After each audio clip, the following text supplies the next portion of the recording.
O Monark ele foi multado aí em R$ 300 mil por desobedecer a ordem judicial de sair das redes sociais. Ele não saiu, né? Uma das pessoas que veio em sua defesa foi o jornalista Glenn Greenwald, que usou o fato para dizer que o Brasil é um laboratório de autoritarismo no mundo. Vamos ver.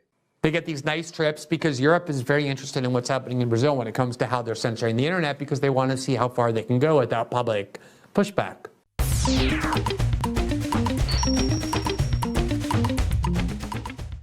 O Xandão condenou o Monark por estar espalhando lá fake news, desinformação sobre as nossas eleições, né? Isso já foi faz algum tempo, né? Lá que o Monark falou que estava rolando maracutaia lá no TSE. Ó, foi esse videozinho aqui que rendeu essa condenação pro Monark. Tô no UOL, vamos ver se a galera é a favor ou é contra essa porra. E no caso ele tá falando da votação ali no UOL, na enquete que o UOL fez sobre a PL 2630, a PL das fake news.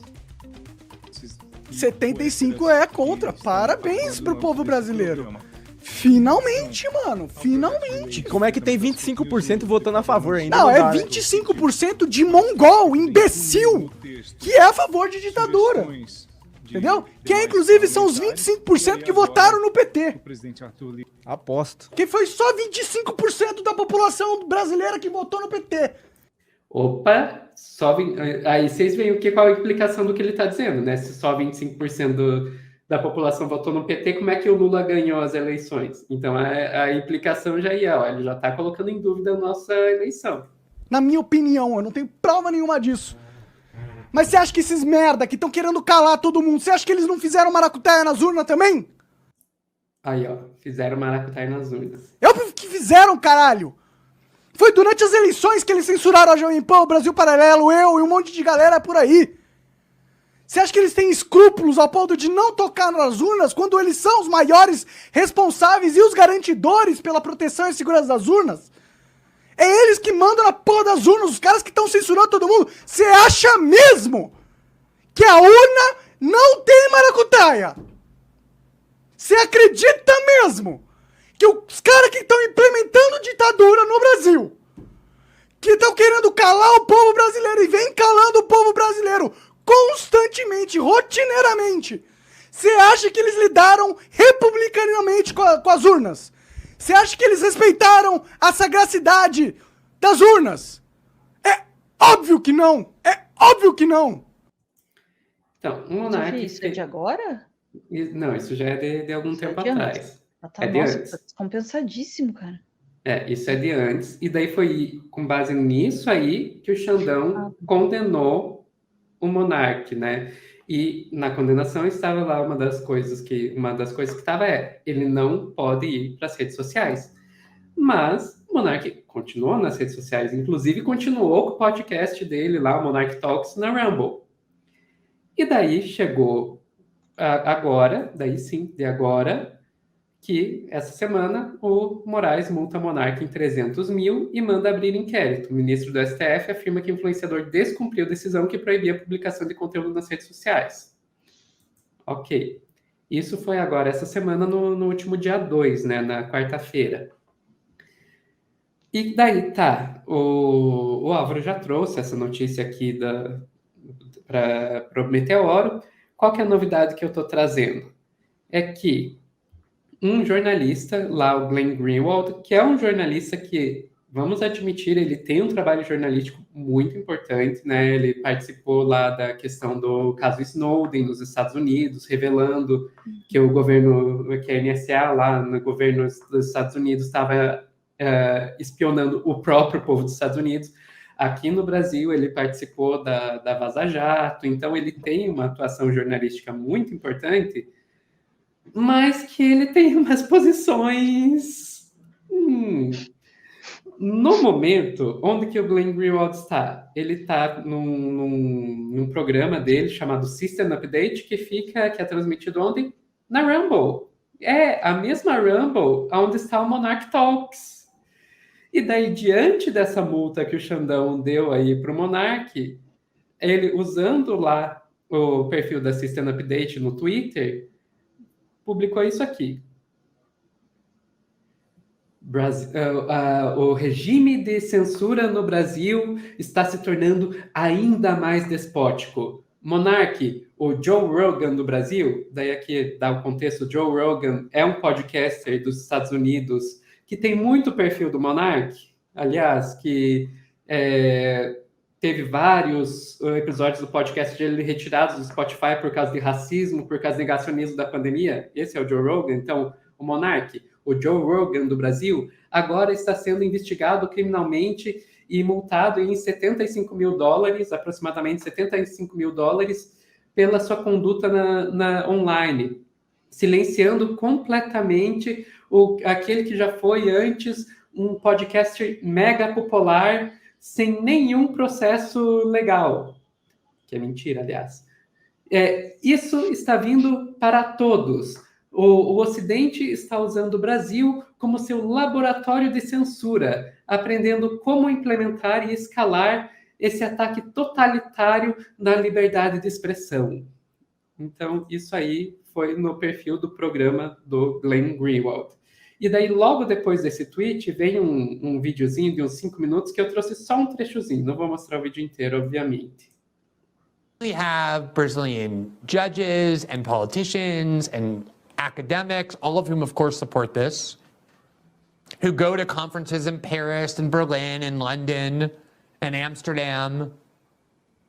They get these nice trips because Europe is very interested in what's happening in Brazil when it comes to how they're censoring the internet because they want to see how far they can go without public pushback. Então você vê aí qual que é o discurso dele. Que a Europa está muito interessada no que está acontecendo no Brasil, porque eles estão vendo o quanto que é possível censurar antes do público começar a retalhar, antes do público, do povo começar a se revoltar. Então, esse é o discurso que o Glenn Greenwald está usando agora, usando o Monark como exemplo. Ana, deixo para você comentar isso aí. Ai, Greenwald. Desculpa. Desculpa. Como ele chama? Greenwald. É isso, assim, eu tenho vontade de dizer, cara, eu te amo, mas por favor, para, sabe? Porque realmente, eu assim como a Sofia reforçou aí, eu tenho um apreço enorme pela trajetória do Greenwald. Ele tem uma participação na história dos Estados Unidos e do Brasil, né, do mundo de forma geral, que é imensurável, né? O trabalho que ele fez, especialmente, né, no caso do Snowden e no Brasil com a Vaza Jato, é fenomenal. O trabalho no Intercept, fenomenal. Ele tem muitas posições, assim, eu acho que a gente deve reforçar isso, assim, né? A bem da verdade e a bem do diálogo, né? Eu acho que são posições muito importantes para o mundo. A defesa irrestrita da liberdade de expressão, no entanto, é algo com o qual eu particularmente não concordo, né? Mas então, Ana Flávia, você é a favor da censura? Não é sobre ser a favor da censura, é entender que há limites para a liberdade de expressão, que ela não pode ser absolutamente irrestrita, porque em algum momento a liberdade de falar qualquer coisa, ela infringe o direito dos outros, porque falar é agir no mundo. E aí é uma diferença irreconciliável dessas posições.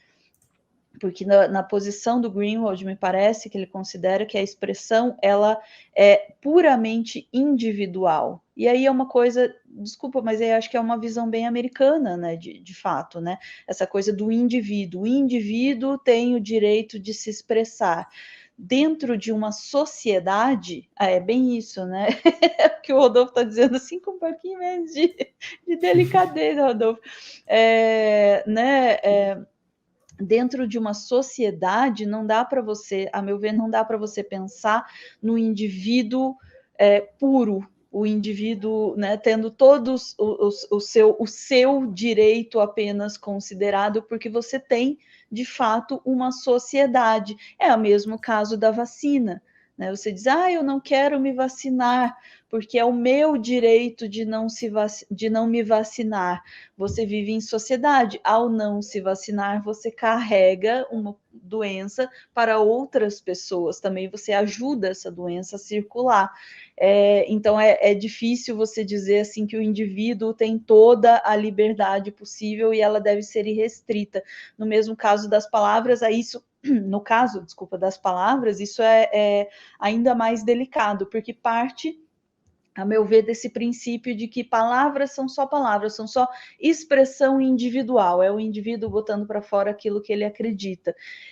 E do ponto de vista comunicacional, linguístico, semiótico, você não pode falar isso, porque palavras são ações, palavras podem violentar pessoas, palavras podem causar mortes, palavras podem provocar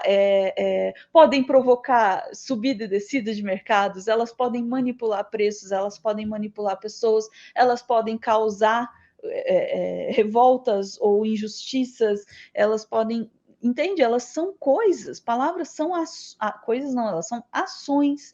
Então é muito difícil ouvir uma defesa dessa como a do Greenwald e entender que não, é apenas uma defesa da liberdade de expressão. Não tem só expressão, tem ação no mundo e tem consequências, as coisas se reverberam, e numa sociedade a gente precisa negociar isso.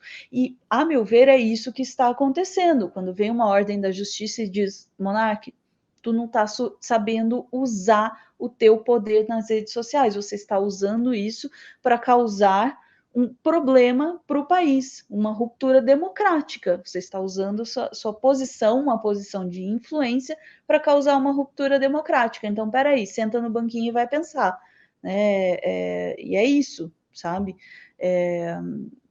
Enfim, de novo, muito respeito pelo Greenwald, mas essa posição não dá.